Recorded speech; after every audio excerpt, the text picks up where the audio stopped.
आज हम पढ़ेंगे देशज और विदेशी शब्द कि जैसे कि हमारे पास कोई एक वाक्य दिया हुआ है।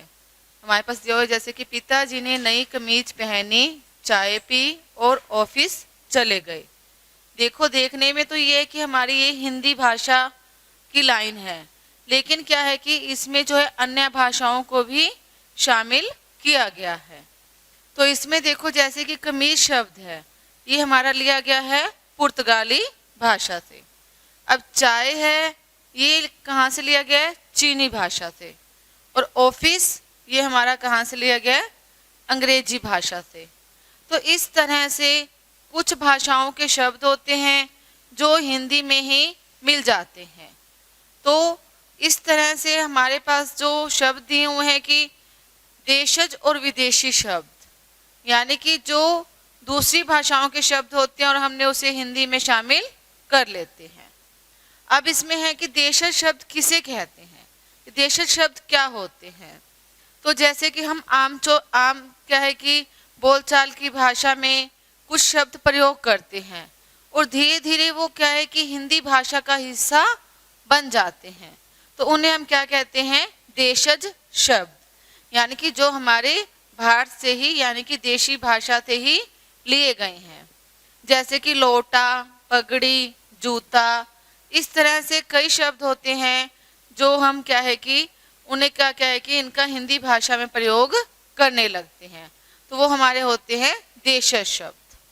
उसके बाद है विदेशी शब्द। विदेशी शब्द वे होते हैं जो बाहर से आते हैं, यानी कि जो विदेश यानी कि भारत के अलावा जो अन्य देश हैं उनकी भाषा में प्रयोग किए जाते हैं और धीरे धीरे हम उन्हें प्रयोग करते करते वो क्या है कि हमारा हिंदी भाषा का एक अंग बन जाते हैं। उसे हम क्या कहते हैं? विदेशी शब्द, यानी कि जो बाहर से आते हैं। जैसे कि हमारे पास दिए हुए अंग्रेजी शब्द, यानी कि जो अंग्रेजी भाषा से आए हैं लेकिन हम इसका क्या है कि हिंदी में प्रयोग करते हैं। जैसे कि डॉक्टर, बोतल, स्टेशन, ऑफिस, ये भी हमने पहले देखा था। तो ये सारे शब्द क्या हैं? अंग्रेजी भाषा के शब्द हैं। इसके अलावा जैसे कि इंजन, कॉलेज, काफ़ी सारे शब्द होते हैं जो हमारे अंग्रेजी भाषा से लिए गए हैं और हम उसे क्या है कि हिंदी में प्रयोग करते हैं।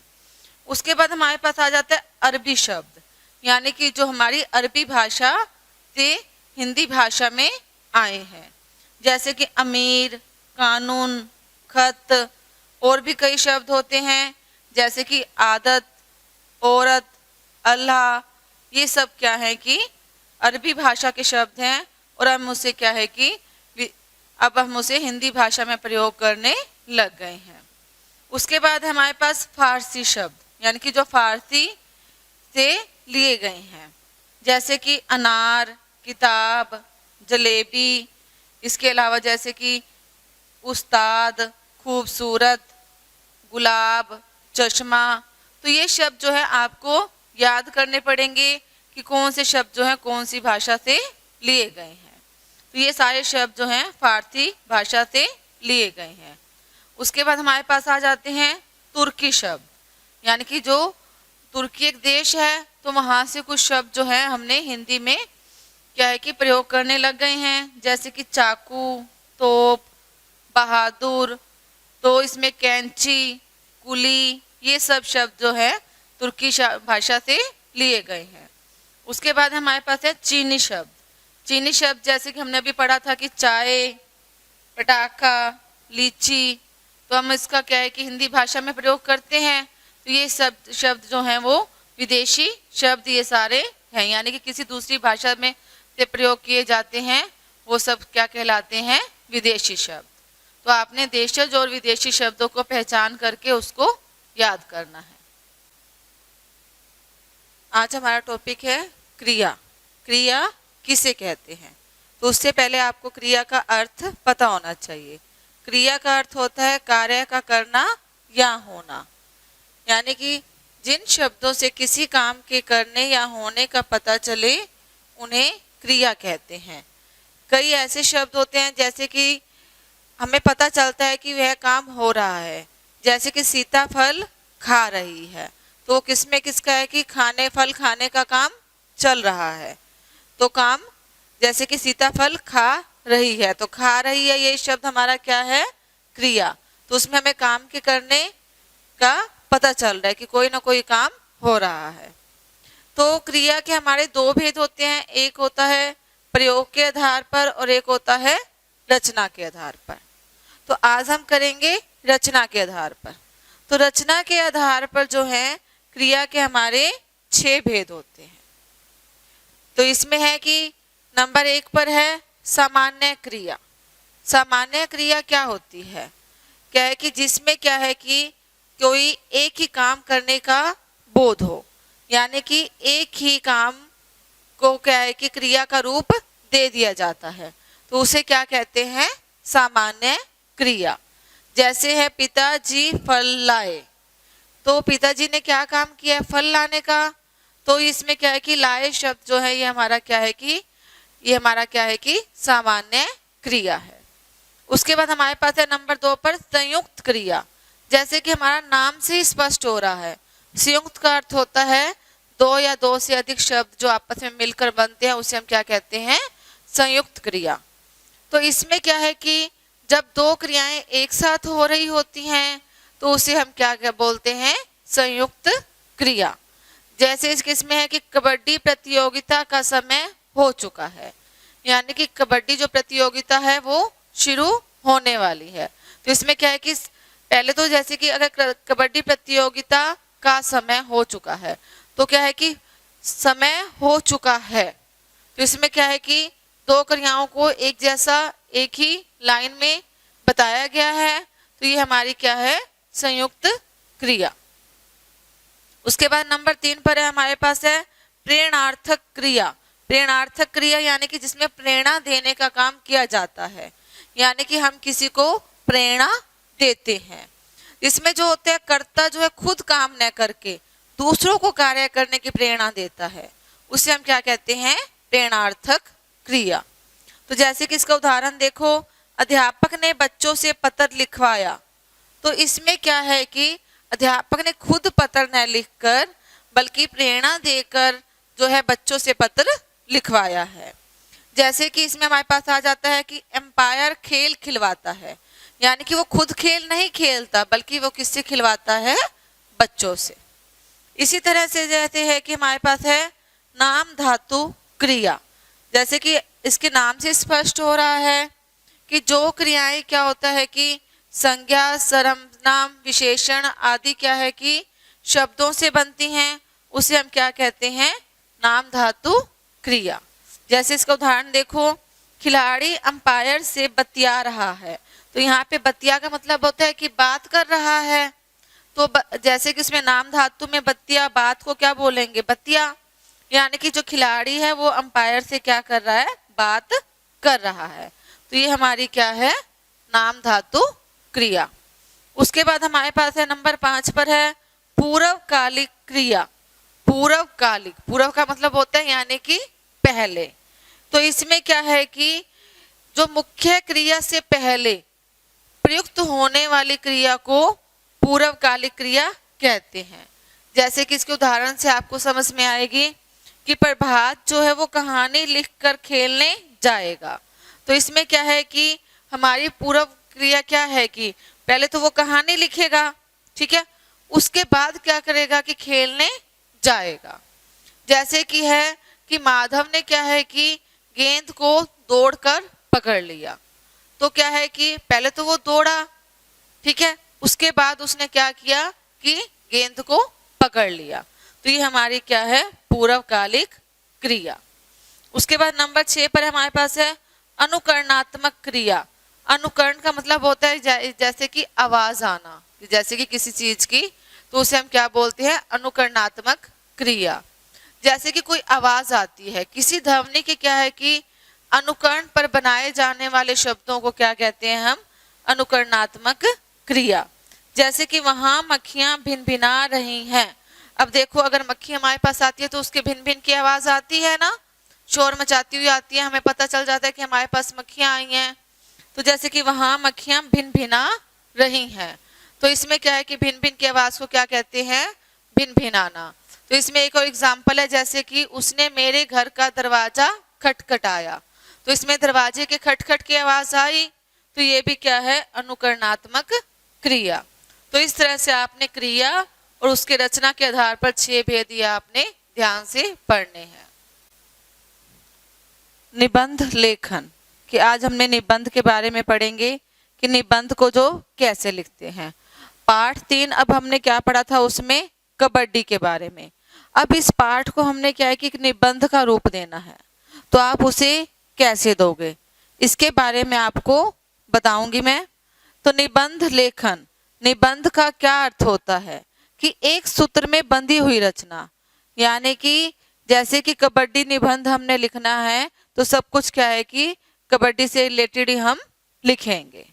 तो निबंध उस गद्य रचना को कहते हैं जिसमें किसी विषय के बारे में क्रमबद्ध ढंग से कुछ बताया जाता है, यानी कि ऐसी गद्य रचना होती है जिसमें क्या है कि हम उसको क्या है कि बिल्कुल क्या है कि क्रमबद्ध ढंग से, यानी कि बिल्कुल लाइनों में हम उसे लिखते हैं। ये नहीं है कि पहले वाली लाइन हम बाद में लिख देंगे और बाद वाली लाइन पहले लिख देंगे, बिल्कुल हम उसे क्या है कि इक्वल में लिखते हैं। जो निबंध होता है उसके जो है 3 अंग होते हैं। सबसे पहले नंबर 1 पर आता है भूमिका। तो भूमिका में हम क्या लिखते हैं, तो भूमिका में क्या है कि इसमें यहाँ क्या है कि यहाँ से जो है निबंध का जो विषय होता है वो आरंभ होता है। तो इसमें क्या है कि जो हमारा जो विषय है जिस पर हम निबंध लिख रहे हैं उसका हमने परिचय देना होता है।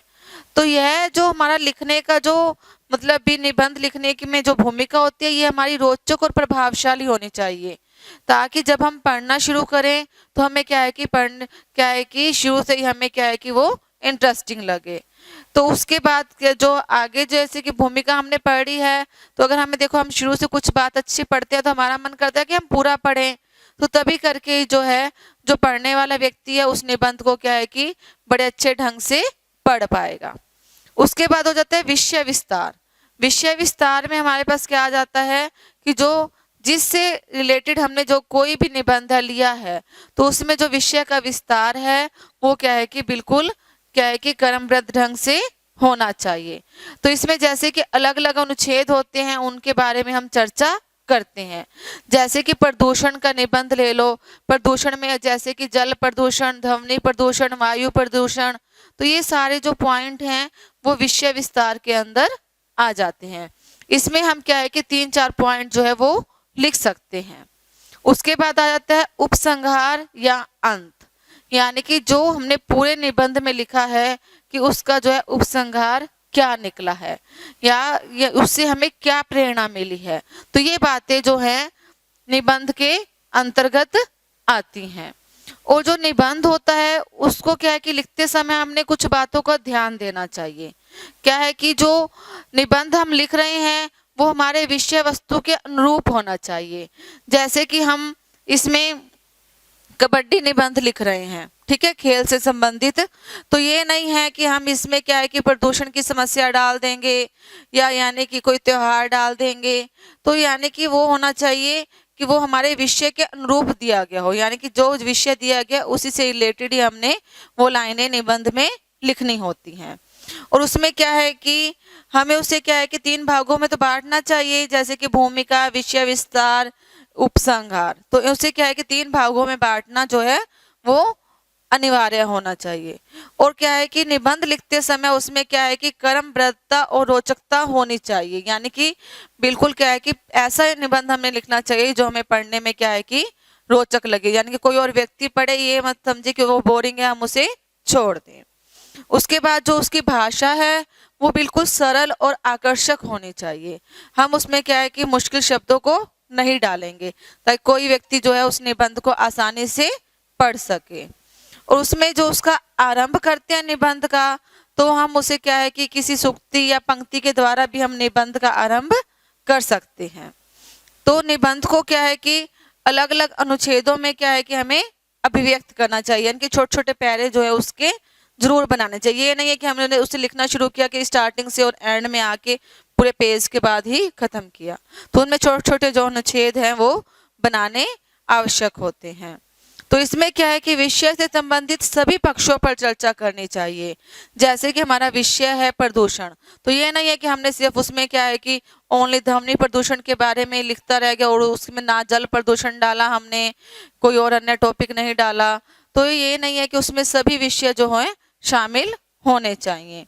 और हमें ये निबंध लिखते समय हमें उसमें क्या है कि शब्द सीमा का ध्यान रखना चाहिए कि उसमें जो शब्दों की सीमा हमें बताई गई है उसी के अकॉर्डिंग ही हमने लिखना है। उसके बाद हमारे पास आ जाते हैं निबंध के प्रकार। जो निबंध होते हैं हमारे 4 प्रकार के होते हैं। सबसे पहले हमारे पास दिया हुआ है विचारात्मक निबंध, जिन पर क्या है कि विचार किया जाता है। इसमें कोई भी समस्या होती है, विचार होता है, स्थिति होती है, उन पर हम विचार कर कर ही लिखते हैं। उसे हम क्या बोलते हैं? विचारात्मक निबंध। जैसे कि प्रदूषण की समस्या, वरदान, अभिशाप या वरदान। तो इस तरह के निबंध जो होते हैं हमारे विचारात्मक निबंध होते हैं। उसके बाद हमारे पास आ जाता है विवरणात्मक निबंध। विवरण यानी कि जिसमें क्या है कि किसी चीज के बारे में हमें विवरण दिया जाता है। इसमें यानी कि जैसे कोई यात्रा होगी, मैच हो गया या कोई घटना होगी, इसके बारे में जो है विवरण दिया जाता है। ऐसे को हम क्या बोलते हैं? विवरणात्मक निबंध। जैसे कि हम कहते हैं कि बस दुर्घटना या यानी कि देहरादून की यात्रा, तो इसमें हम विवरण देते हैं ना किसी चीज के बारे में, तो ये हमारा होता है विवरणात्मक निबंध।